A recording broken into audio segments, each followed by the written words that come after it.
Hello, AP World students. Today I am recording a lecture on topic 1.6 developments in Europe. So we are almost done with Unit 1. To start with, let's look at some contextualization for Europe. Most important thing you want to know about European history is where are we in relation to the Roman Empire? Roman Empire and the Roman Republic beforehand lasted about 1,000 years. And once the western half of the Roman Empire ends in 476 CE, all of Western European history is going to change because of that. What you're going to have is this map here that you see, a bunch of little tiny kingdoms that are all fighting each other. And the only thing that's really connecting them together and has them be any type of similar culture is religion, Christian religion. Whereas the eastern half, this area here, we have is mostly undeveloped at the time. And then over here, we'll talk more about the Eastern Roman Empire, or the Byzantine Empire, is going to be much more connected to everything we've talked about before going on in Asia and Africa. So when the two split, we have the Western Roman Empire and the Eastern Roman Empire. And this split happens a little bit before the Roman Empire ends. So, but there's going to be some developmental changes that happen between the two. In the West, which is basically uh, Italy and France and Spain and England, you have Latin language is the most popular. And the East, you have the Greek language is the most popular. After the fall, the French are going to be the strongest civilization there, whereas in the East, the Byzantine Empire. And the big one that we'll talk about, the difference between the two, is since the church is so important, in the West, you have the Catholic Church, and in the East, you have the Orthodox Church. And let's look at the capitals here is Rome in the West and Constantinople in the East, and some important buildings that we'll look at in the slides. So the Great Schism happens in 1054, and schism just means a split. So up until 1054, Christianity was pretty much one religion. There was a couple of offshoots. You have these different councils here, the Council of Nicaeum and Chaldean, and you have the Assyrian church that is breaking off in the Oriental Orthodox, which that is, as we talked about with Africa, the uh, Ethiopian and also Egyptian and other types of forms of Christianity that have broken off. But the big split here is right in 1054, where the two halves of the Roman Empire, as it were, even though the West is gone, break apart as far as religion is concerned. So in the Western half, you have Catholics, and in the Eastern half, you have Orthodox. A big difference is who's in charge, and we'll talk about it later, is in the Western half, within the Roman Empire, you have the Pope in charge, and Eastern half, you have somebody different, it'll be the Emperor. And then the other big difference is something called icons, iconoclasm. Icons were symbols of different saints that people would pray to, and they still do pray to them in much of the world, whereas the Catholic Church did not agree with that. So, why did Christianity develop differently in the two halves of the Roman Empire? The Byzantine Empire keeps on going and is much more stable in the East, whereas in the West, you have an unstable place. There's some cultural differences between the two. The Eastern Orthodox Church is Greek. They're also a lot closer to the Middle East, whereas in the West, they are speaking Latin because they're closer to Italy. And the Byzantine thinkers thought differently because they are incorporating old Greek philosophical concepts, whereas the Western Romans were opposed to those old Greek philosophers.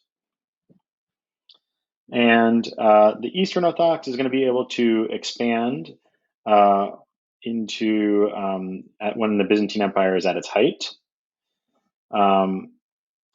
where they can go into North Africa and the Near East, that's the Middle East, especially before Islam starts really spreading. But however, after 1000, because of Islam, the Byzantine Empire is going to really start hurting, and it's the Roman Catholic Church that can then start spreading into other parts of the world. So what's the major differences between the two? In the Roman Catholic Church, you have priests are not allowed to marry. In the Eastern Orthodox, they are. At first, in the Roman Catholic Church, icon veneration is allowed, but in the Eastern Orthodox, only of pictures, and you'll still see this nowadays in Russian Orthodox and Greek Orthodox. They will have these cards that have the picture of a saint on them that people can take out and pray to, whereas the Roman Catholic Church views that as like idol worship, and they are opposed to it. The leadership in the Roman Catholic Church, I mentioned this before, is the Pope, and he is in charge of all of the Catholic Church. Whereas in the Eastern Orthodox Church, there are groups of, they do not want one pope in charge, so they have a bunch of patriarchs, which are kind of like high up officials in the church, but all of them report to the emperor. The emperor is also in charge of the church. Views on the Trinity, which if you're not Christian, Trinity is the Father, the Son, and the Holy Spirit, so God, Jesus, and the Holy Spirit. Catholics obviously believe in that, whereas the Eastern Orthodox believe that the Holy Spirit was more just came from God. You don't really need to know that. And the Roman Catholic Church, everything is in Latin. There are still a lot of Roman Catholic churches, even in America, that still have their Mass in Latin. And the Eastern Orthodox is mostly in Greek. Here's a picture of the iconoclasm where the Catholics destroyed all of the icons that were of pictures. So it wasn't all nice and fun and games. There was a lot of fighting over this as well. So let's talk about the Byzantine Empire that we mentioned before. So it says, remember the date 476, that's when the Roman Empire falls in the West, but the East keeps on going. And if you look at this map, all of this was the Roman Empire. The Roman Empire was huge. It was almost all of Europe and North Africa and the Middle East. But in 476, in 395, they split because it's so big that the one emperor couldn't control it. So they split and have the West ruled by one emperor and the East ruled by a different emperor. Their two capital cities, Rome and Constantinople. But in 476, the whole western half is taken over by German tribes. But the East keeps on going, and they continue calling themselves Rome. They don't call themselves the Byzantine Empire. They called themselves the Romans, or sometimes they might call themselves the Greeks. But really, they thought of themselves as, we're just the Roman Empire that keeps on going. So if you ask them, the Roman Empire lasted 1,500 years after 500 years of the Republic. So that's a good long time. That's about 2,000 years that Rome's influence lasted.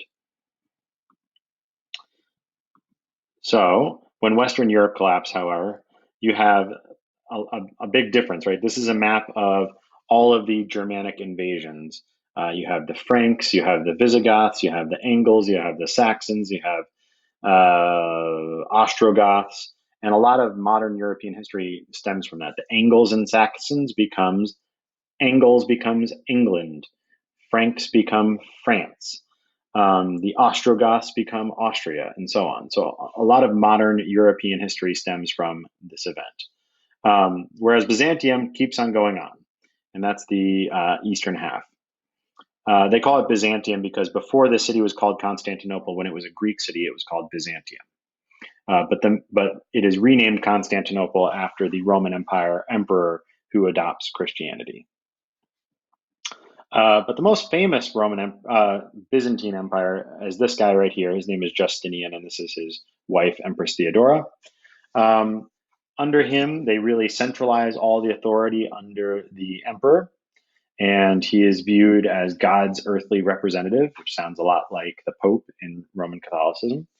They have a very wealthy court. They have provinces that are ruled by governors. And his main thing that you really want to know about Justinian is he does expand the empire, but the big one is he takes all of the Roman law and codifies it. He writes it all down into what's called just the Justinian Code, and this is a picture of it here. The Justinian Code is a legal system that's used in parts of Europe for about 1,000 years. So, how did the histories of the Byzantine Empire in Western Europe differ during the end of this time period? Well, the Byzantine Emperor keeps on exerting power over the church. This is a term you should know. It's a crazy long word that's really funky. Caesaro-papism. And it sounds crazy, but if you look at it and you just take out that O in the middle, Caesar is the emperor. Papism is how you refer to the Pope. Papal states is the states that the Pope owns. So Caesaro-papism is the Caesar and Pope are together. And that's going to tell you all you need to know about the Byzantine Emperor and the Orthodox Church. Whereas in the Western half of Europe, because all of the territory is split up by many different kingdoms and tribes, the Roman Catholic Church often is more important than the kings are.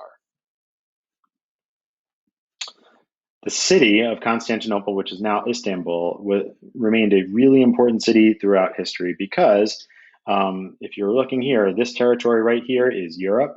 This territory right here is Asia. So with a little tiny slip of water on the Bosporus Strait in between Istanbul and actually Constantinople actually has territory on the western side and the eastern side of that strait. So half of the city of Constantinople is in Europe and half the city is in Asia. And because of that, it's like the main stopping point for all of Asian trade coming into Europe. And also because of that, they really heavily fortified that city. And any ship that wanted to go through that strait would have a really hard time if the Byzantine Empire didn't want them coming through. And that's why they're able to hold on to their power for so long. One of the most important buildings in the world as far as historical significance is the Hagia Sophia. This church, as you can see it in the top right, was built about 1,500 years ago. And at the time when it was built, it was the largest dome on any building in the world. And this was the head of the Eastern Orthodox Church in Byzantium or in Constantinople. When eventually, in our next time period that we're going to look at, the Ottoman Empire takes them over, they convert this church because they love it so much, they convert it into a mosque. So you'll see these minarets here are added, and those minarets are for the call of prayer I've mentioned before. And on the inside, they cover up all of the Christian images because especially they want to be Muslim, they don't want pictures of Jesus and pictures of other people in there. So they cover them up with Islamic calligraphy and different forms of those geometric patterns that we talked about. So this is a modern day picture of the interior of the Hagia Sophia, and this is a modern day exterior picture. This building has been actually in the news lately because when the Ottoman Empire ends and the Republic of Turkey is created, they are not a religious country. They are mostly Muslim, but it's not like an official religion for their country. And they decide to make the Hagia Sophia a museum, and anybody can come in, Christian, Jewish, Muslim, doesn't matter what religion, you can come in and visit the building as a museum, where the current president of Turkey, who is seen as far right and very pro-Islam and anti-other faiths, has decided to make it back into a mosque, and people are worried that he's going to eventually stop people from being allowed to enter as a museum. All right, on to Russia. Russia has not been a country until now. They start to develop about this time period in the Middle Ages. This is where the Orthodox faith is going to spread into from the Byzantine Empire up into Russia. Russia was not in Russia then, it was actually in what is modern day Ukraine, centered around the city of Kiev. So Kievan Rus is what you'll often hear of this early Russian culture. It is very diverse. It's a mix of Finnic and Baltic, meaning people from way up north, and the Vikings from up north, but then also people from this region of Kiev. And really they're going to start becoming important because Kiev is on a major river, and rivers are good for trade. Their society was mostly, or it was originally made of slaves and freemen, some commoners, and then nobles, and they are very patriarchal. The word Slavic, which means Eastern European in culture, is related to the word slave. So, how did they get Christianity? Um, as Kiev starts to become more powerful, the prince of Kiev is a guy named Vladimir, and he decides he wants to convert his people to some world religion to try to get closer to whatever civilization that is for trade purposes. So he actually considers Judaism, he considers Islam, he considers Roman Catholicism, and he considers Greek Orthodoxy uh, from Byzantium. He cuts out Islam pretty quick because they don't allow drinking, and he says that Russians love to drink. Um, and then he's also really close to the Byzantine Empire. So the Byzantine Emperor says, "How about I give you my sister and as one of your wives?" So that, along with the proximity to the Byzantine Empire, convinces him to convert to Greek Orthodoxy. So the Russian Orthodox Church of nowadays is very affiliated with the Greek Orthodox, or very similar to Greek Orthodox Church. The Byzantine Empire then sends up two missionaries to help teach the Russians about Christianity, and those two missionaries are known as, their names were Cyril and Methodius, and they helped create a written language for the Russians, which the Russians did not have beforehand. And that's why if you ever look at the Russian alphabet, which is also known as the Cyrillic alphabet, named after one of those missionaries, Cyril, it's very similar to the Greek alphabet. All right, let's look at Western Europe.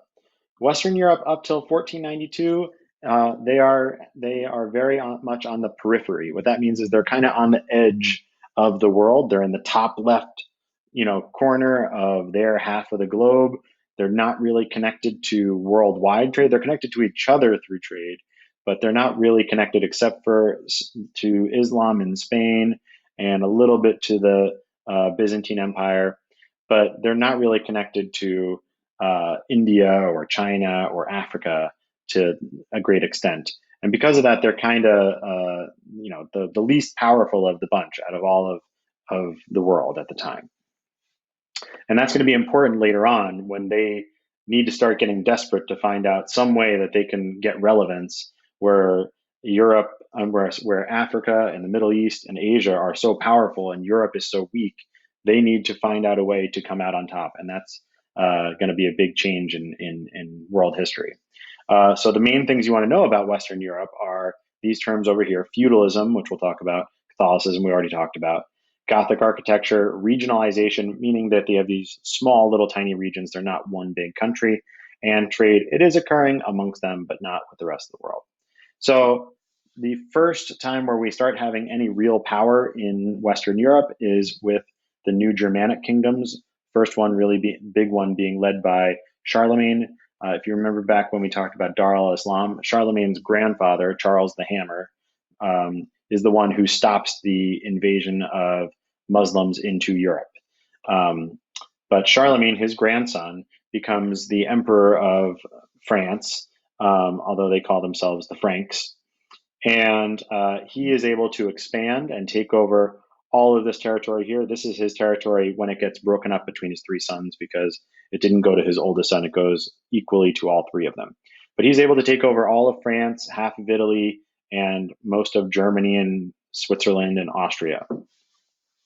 And he's going to consolidate all that power. He's going to fight off the Vikings and the Magyars and Muslims, and really create this pattern of kingdoms that will be copied by the rest of Europeans for a long time. And this is in the 800s when he's able to do this. He is crowned by the Pope as the Emperor of the Romans, even though he is not Roman. He is a Germanic or French guy. But he is crowned Emperor of the Romans. Why is that? Because it's showing that Europe still forever, even to this day, really wants to be as cool as the Romans were. And they want to always go back to, I want to be as powerful as the Roman Empire was. Because, like I said, right now, for about 1,000 years, Europe is the weak region of the world. And they want to look back to the time when they had some strength, which was the Roman Empire. So this is the first time that any Western European power had any similar type power to what they had under the Romans. So again, the one thing that is also this is also showing is he's crowned head of the Romans by the Pope. So you know that even though he's this really big and powerful emperor or king, the Catholic Church still is much more powerful than kings are at that time. You have during his time period, he is able to repair the roads that the Romans had built.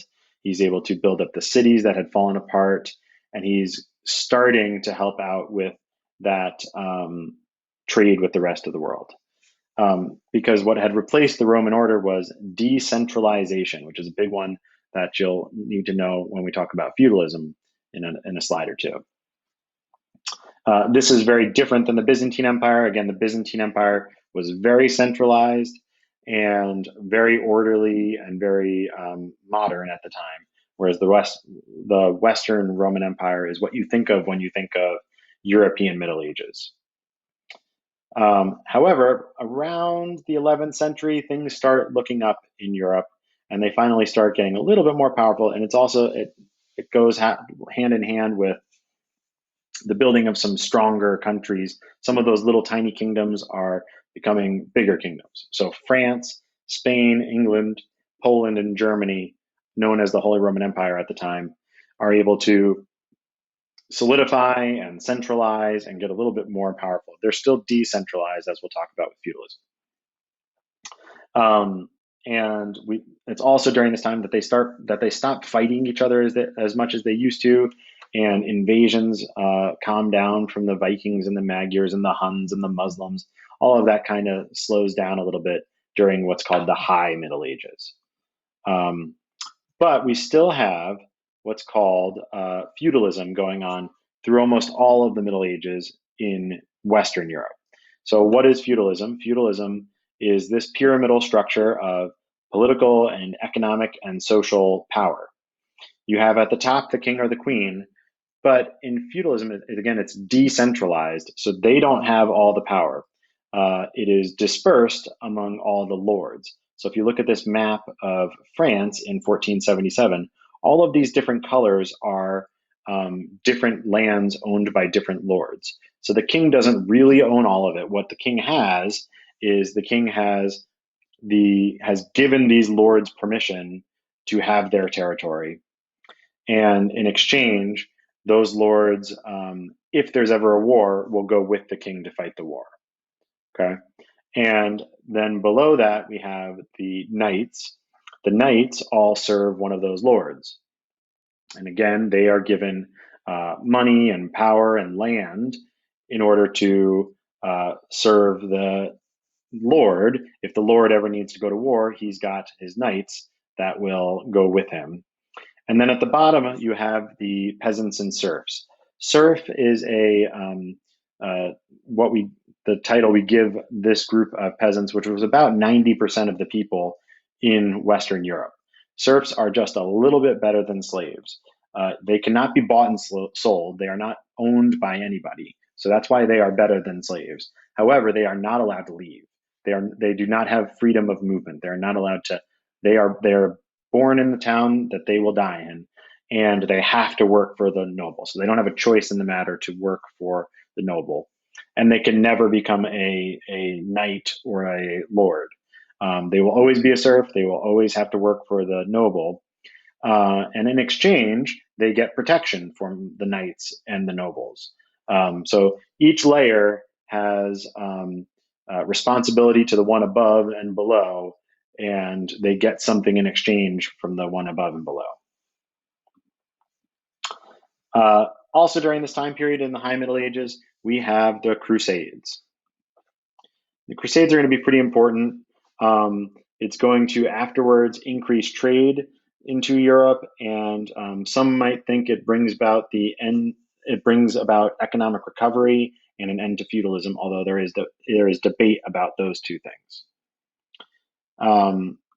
Why did the Crusades happen? The Crusades were a time where the Christians from Western Europe decide to go and kill Muslims in the Middle East. Why? The main reason why was the Pope told them to. The Pope said, if you go and fight in the Middle East trying to get back the Holy Land, again, is where Jesus is from, which is the Middle East, which at this time is controlled by Muslims. So he says, you guys need to go to the Middle East, kill some Muslims, and take over Jerusalem, where Jesus is from. And if you do that, you'll be great. And if you die trying, you're going to get into heaven, and all of your sins will be forgiven. So it is a religious war.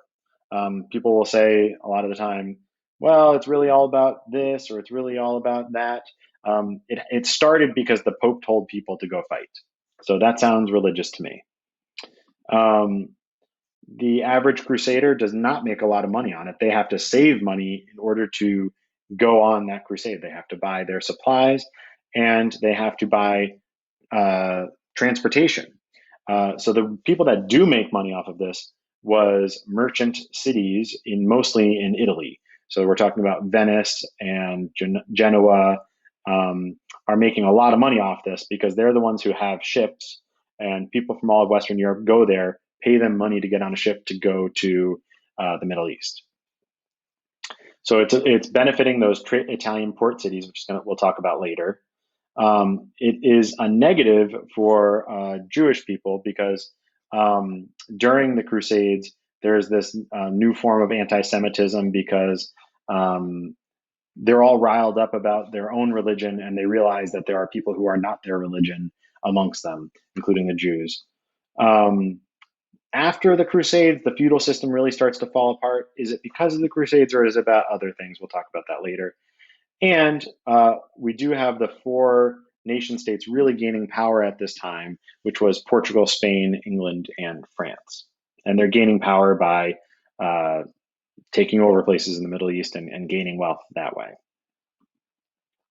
So why is it important? Why are the Crusades important? And again, this is one historical interpretation. There are other historical interpretations that we will talk about later this week.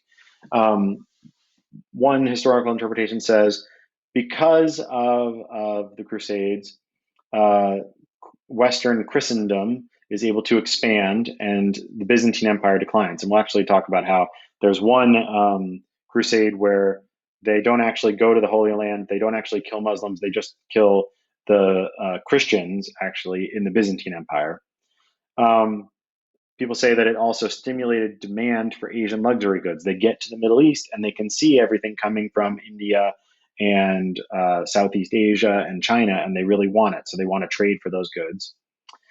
And they learn more about all of the new technology and techniques that are being created in the rest of Asia. And this is going to have a big impact on European history going forward.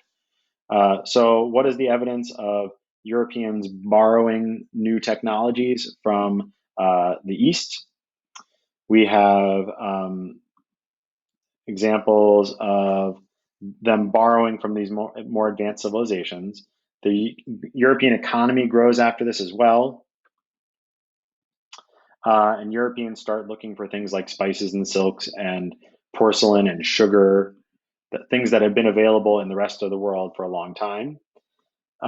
They still keep on believing that Christianity is the one true belief system, even though they come in contact with others.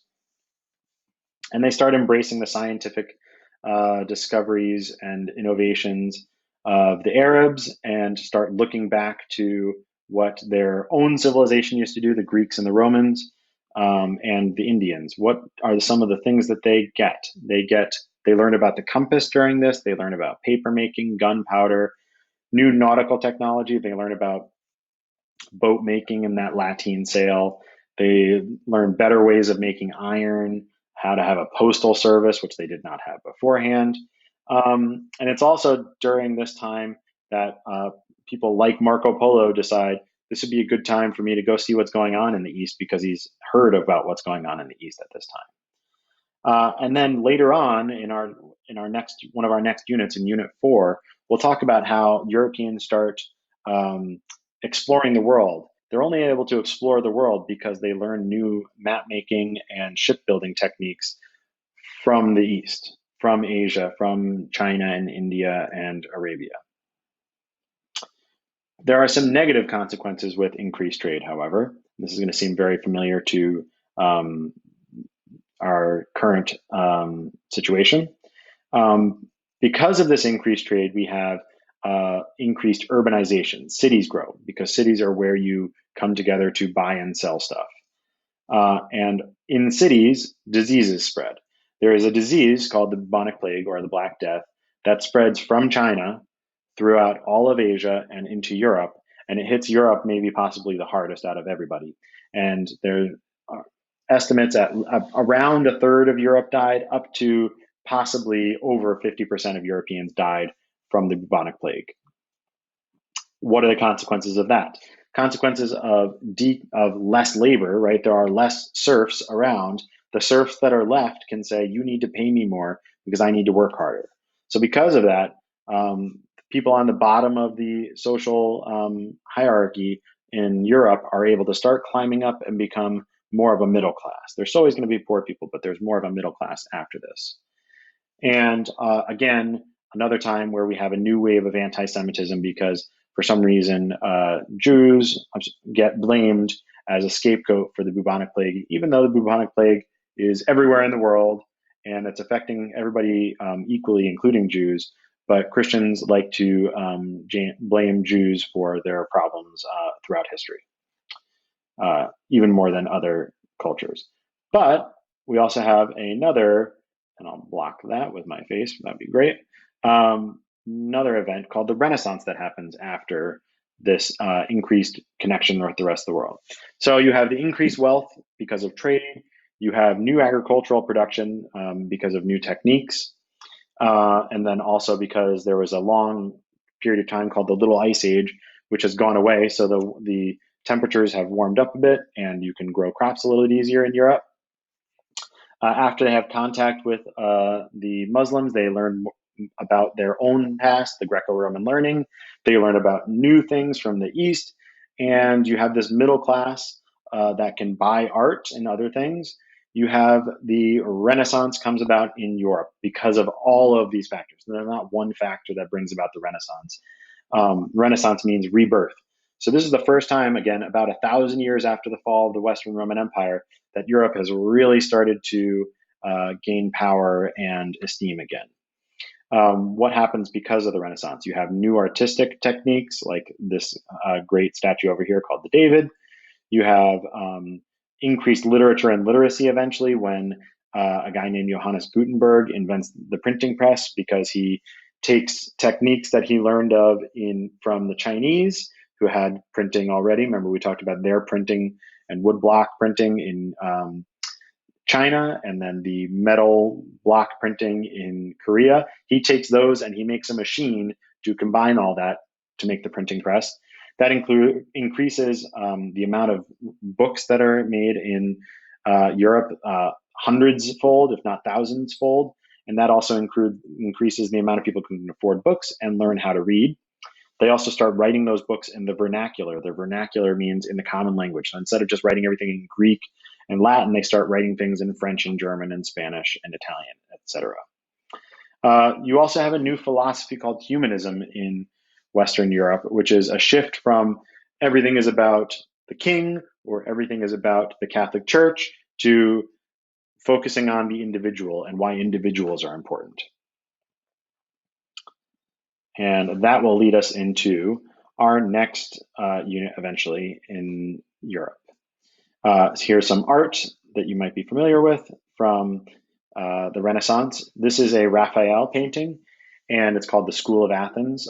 It is not the best Renaissance painting, but it is probably one of the best Renaissance paintings to understand the Renaissance because he paints this ancient Greek school of Athens, right?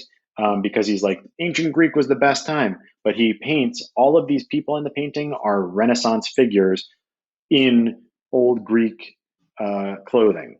So you have Michelangelo up here, you have Raphael here, you have Leonardo da Vinci here, and so on and so on and so on.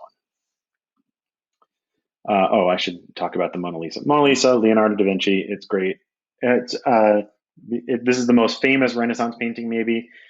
It's famous because it's a new style of art. It's another new um, technique of art. This is from the Northern Renaissance. This is a painting by a guy named Jan van Eyck up in the Netherlands. It is great because, again, it is showing the focus on humanism. It is a picture of just people. It's a picture of two people, but it's also great because of its uh, show of symbolism that the Renaissance is also known for. So you have people getting married. This is a wedding portrait, but you also see that they're in a bedroom. They did not get married in the bedroom. That is a symbol of they're going to have babies in that bedroom, including the woman is already pregnant. She was not pregnant on her wedding day. This is a symbol of she's going to get pregnant because that's what weddings are all about back then, is making babies so that this guy has Giovanni Arnolfini has a son to take over after him. And you have other things like here, this little cute dog. What's a dog a symbol of? Faithfulness, and so on and so forth. Light, mirrors, what's that a symbol of? God. God is looking down on this wedding and is very happy about it. So showing that European art is all about symbolism. Last thing is some of the architecture to look at during the time. This on the left is the Gothic architecture. This is in France. It is the Notre Dame Cathedral. It is probably later Gothic architecture, but it's got some. It's one of the best looking Gothic architectures, in my opinion. And it has these things called flying buttresses, which are a major characteristic in the architectural style. They are supporting the building so that the building doesn't fall down. And then on the right is more of a um, uh, Renaissance architecture, and it looks much more like a ancient Greek or Roman piece of architecture where it's circular and you have the columns and you have a dome. It is much more in the style of the Greco-Romans. All right, I hope that helped you guys understand 1.6 development in Europe, and I will see you next time.